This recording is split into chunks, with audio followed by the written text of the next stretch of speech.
sa gulangan tinda mga kanegosyo at inaplayan to ng franchising business model kaya lumaki lalo.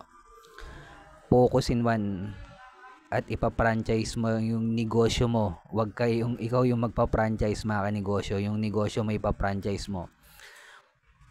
Ito kung nagsisimula ka pala magnegosyo, tapusin mo tong video na to, sigurado marami kang matututunan. Advantage mo na to mga kanegosyo. Kung nagninegosyo ka naman na, malamang isa to sa dahilan kung bakit hindi lumalaki yung negosyo mo. Ako nga pala si Jepoy, isang negosyante, isa rin akong DJ. Bilang negosyante, meron na akong 10 taon na karanasan ng pagkalugi sa pagninegosyo. Tunay na negosyo lang, tulad ng sari-sari store, barbecuean, bilyaran, rental.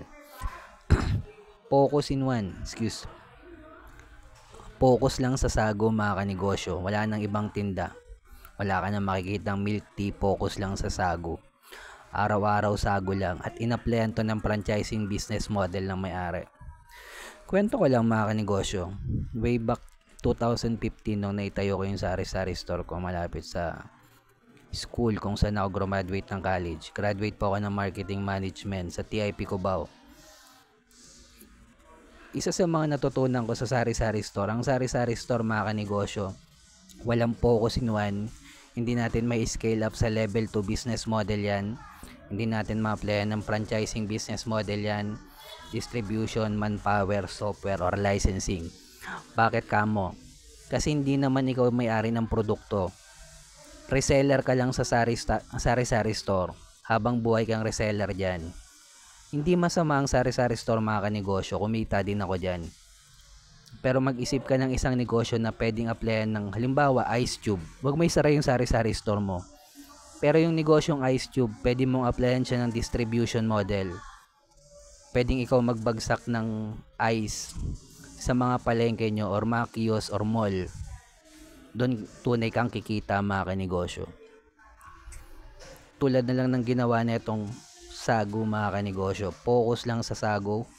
Focus in one at inaplayan to ng franchising business model. Doon tunay na kumita yung may-ari ng sago mga kanegosyo, hindi sa pagbebenta ng sago per se. Yung franchising fee ng magpa-franchise sa sago, automatic profit na yon. Malugi man yung pinarfranchise niya o hindi, yung franchising fee, profit na ng may-ari ng sago yon mga kanegosyo. Kaya kung nagsisimula ka palang magnegosyo, sikapin natin i-scale up yung negosyo natin. Applyan natin to ng franchising business model tulad ng ginawa ng sago or distribution, manpower, software, or licensing business model mga kanegosyo. Doon tayo kikita ang tunay mga kanegosyo. Focus in one, scale up sa level 2 business model. Mga kanegosyo, kasama na sa pagtatrabaho natin ngayon ng paggawa ng original content. Bilang negosyante, kasama na sa trabaho natin tong original content. Kaya kahit nandito ako sa resort mga kanegosyo, kailangan ko pala, kasama na sa trabaho, kaya kailangan ko pa rin gumawa ng content. Part na to ng trabaho natin bilang negosyante. At kung hindi ka lumalaban sa laro ngayon, baka mawala ka sa eksena mga kanegosyo bilang negosyante. At kung umabot ka sa dulo na video na to, subscribe ka naman sa akin, comment ka lang sago. Kung dumadanas ka ng pagsubok or struggle ngayon, huwag natin kalimutan mag-pray kahit anong religion natin. Ingat tayong lahat. Peace.